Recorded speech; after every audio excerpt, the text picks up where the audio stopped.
What is going on, everyone? Today, I want to take a look at the Sixers' 12-game gauntlet.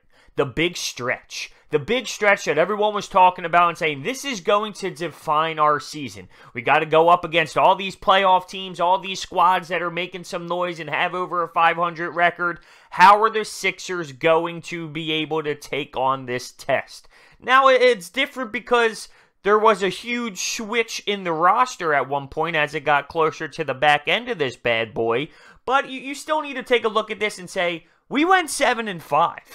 And we looked at that before and questioned if that was possible, questioned if we would even go over 500 on this type of thing, even though we had to go, because we had to go out west and play some West Coast teams and go on this big road trip and take on really talented squads. And, I mean, let's be real, going into it, if you said at the end of the 12-game stretch, we went 7-5, are we unhappy? Because realistically, no. I said we come out of this 500, I mean, okay.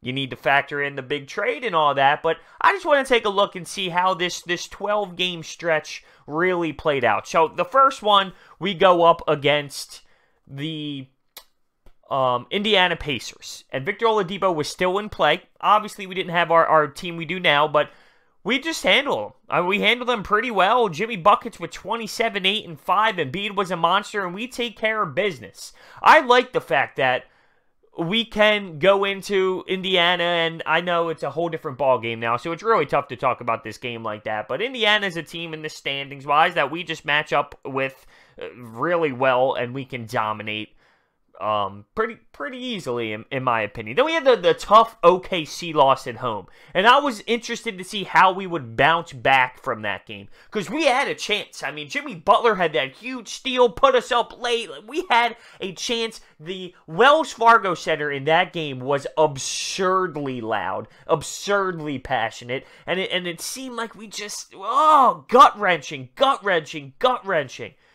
Paul George had the monster shot. Our last attempt wasn't the prettiest play drawn up as Ben Simmons did a dribble handoff to Jimmy Butler, but we took a hard L, and we were 1-1 at this point during the stretch with a Houston Rockets team coming up next that we dominate.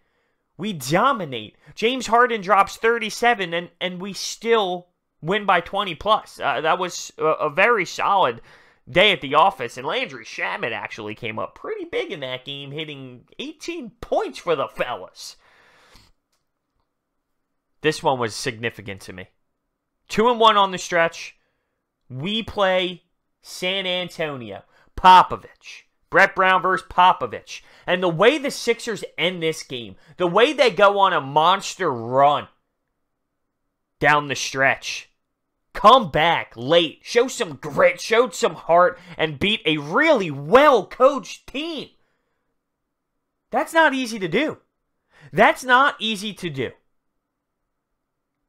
And I know Brett Brown's getting criticized out the ass right now, and I'm one of them who hasn't liked his adjustments, and especially with, matching up with some teams and how he gets out-coached, but when he does do things right, we never give him credit. We never give him credit. It's only when he does things wrong, we kill him and crush him. You out-coached Popovich down the stretch to go on a monster run and win. That can't go unnoticed.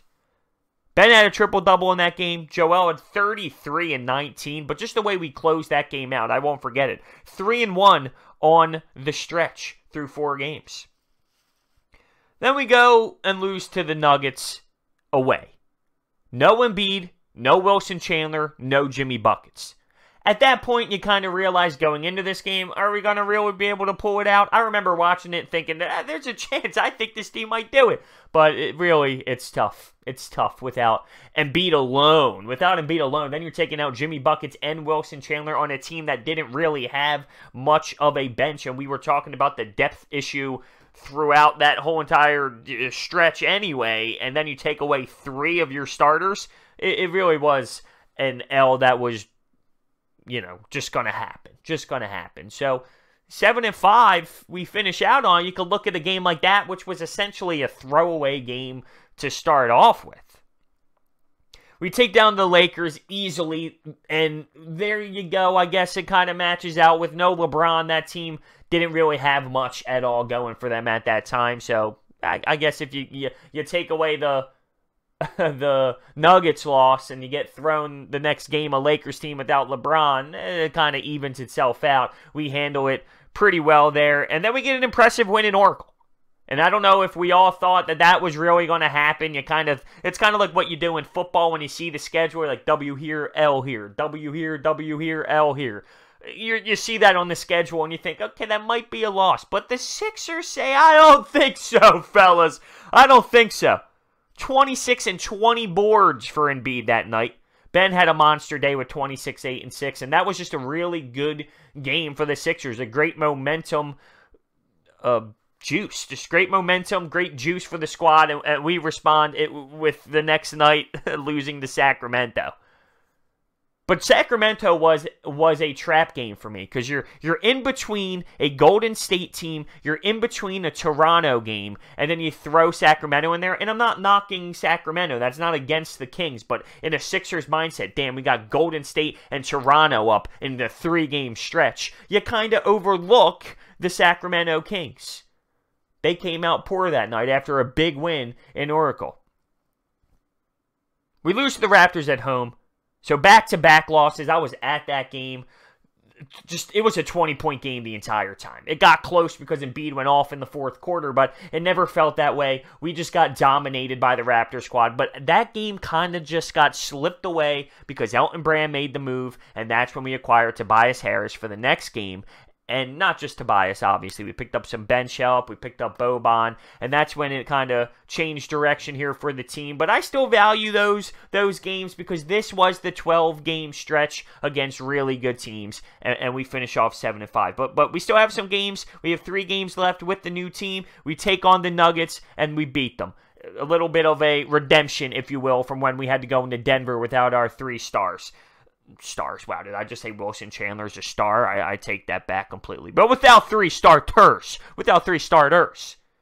So we take on the Nuggets, we beat them. We take on the Lakers, and we destroy them with LeBron James. And then we take the L to the Celtics, which obviously is all crushing us in our hearts. And I mentioned this, but it's funny, if that wasn't a Celtics team, if that wasn't a Celtics game and it didn't feel like it did last playoffs and we just lost to, say, the Bucks or something, we would be kind of over it.